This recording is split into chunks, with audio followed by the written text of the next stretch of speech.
সবার সুখে হাসবো আমি, কাঁদবো সবার দুঃখে, নিজের খাবার বিলিয়ে দিব অনাহারের মুখে। এই কবিতাগুলোর চরণ আছে, বর্তমান কবিতাগুলোর কোনো চরণ নাই, কোনো অর্থ নাই। কারণ ইহুদি কালচার যেইভাবে আমাদের ভিতরে ঢুকতেছে, আমরাও তাদেরকে বিভিন্নভাবে কৌশলভাবে আমরা তাদেরকে মানতেছি। তো এবারকার মুসলমান ভালো করে মাইকা হুজুররাও লাগো, এরা ইহুদি দল, এরা এই দল ওই দল করি লাগুক ভালো করে, আর শয়তান বেদিনরা হাসতেছে। কবিতাগুলোর চরণ আমাদের মাছ থেকে চলে গেছে, আমরাও তো শিখতে পারি না। আমরা নবীজির নাম জানি না, আমরা নেইমারের নাম জানি, আমরা মেসির নাম জানি, আমরা শাহরুখ খানের নাম জানি, আমরা শাকিব খানের নাম জানি, আমরা বিভিন্ন নায়িকার নাম জানি, কিন্তু আমরা মুহাম্মদুর রাসূলুল্লাহ সাল্লাল্লাহু আলাইহি সাল্লামের পিতামাতার নাম জানি না। তাহলে আমরা কিসের মুসলমান?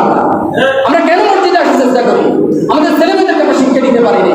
তাহলে পৃথিবীর মধ্যে সবচেয়ে দামি মানুষ হলেন মুহাম্মদুর রাসূলুল্লাহ সাল্লাল্লাহু আলাইহি সাল্লাম, আর পৃথিবীর মধ্যে সকল নবীর উম্মতের মধ্যে দামি উম্মত হলেন মুহাম্মদুর রাসূলুল্লাহ সাল্লাল্লাহু আলাইহি সাল্লাম। দামি উম্মতের কাজ কি?